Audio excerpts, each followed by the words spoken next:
Hey guys, what is up, and I welcome you to a new episode of the League of Myths series. Please don't forget to throw in a like if you do end up enjoying the video. But without much further ado, let us go into the first myth. This one submitted by Gershabad. How does Cassiopeia ultimate interact with Katarina's ultimate?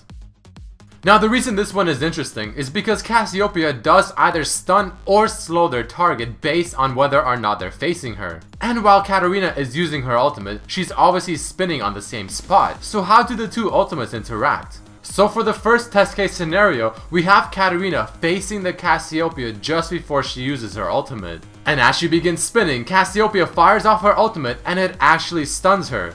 In the second scenario, Katarina is facing away from the Cassiopeia and begins channeling her ultimate. And this time, Cassiopeia's ult only slows the Katarina, not stuns. And for the last test case scenario, we tried our best to position the Katarina facing directly upwards to see if she will be stunned or slowed if she's facing directly up. And she got slowed because it is probably impossible to make her face directly up. She will always be facing one way or the other. So we can deduct that Cassiopeia's ultimate affects Katarina based on what direction Katarina was facing prior to her ultimate.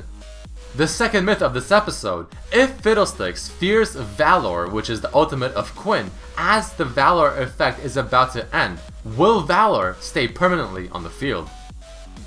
So this is actually a very interesting interaction between Valor or Quinn and Fiddlesticks. As Quinn pops her ultimate and Valor, the bird, swoops in. This mode obviously only lasts for a certain amount of time.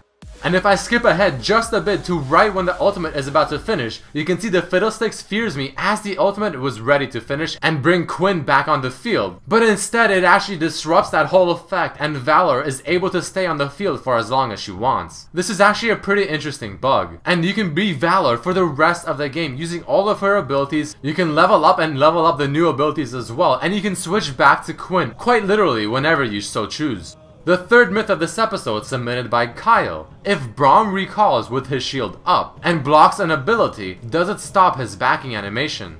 So Braum's shield will completely negate any damage that is thrown at him as a projectile for the first shot only. So since he does not take any damage, will it stop his backing animation? And in the first scenario, as Annie throws her Q, you can see that it does. But does it interact any differently if the ability used is not a target but rather more of a skill shot? So in this case we used Annie's W and it still interrupts it, even though he's not taking any damage from the ability. And just for testing purposes, we also try this with an ability that stuns. And as I'm sure you can guess, it interrupts it as well. And the last scenario we wanted to try was with a snare type ability. So in this case, Lux's Q, but as you can probably tell, it also interrupts. Which again is interesting since Braum is not taking any damage. The last myth of this episode: if Lysandra uses her E, dies, revives, can she still go to that same E? So if you're unaware, Lysandra's E ability is an ability that she can use a second time to take its place, which can be very useful to gap close and to get away. But in the first scenario, as I use it and Pantheon kills me, I revive, and just as I revive, the E is completely gone, and I am unable to teleport back to it. But we decided to test it on Summoner's Rift as well, just in case the ability interaction works slightly different on the Crystal Scar. With the same principles applied, as I use my E, Pantheon hits me and kills me. But it seems just as I die, the E ability in my action bar goes on cooldown right away, even though the animation of the ability seems to still continue going.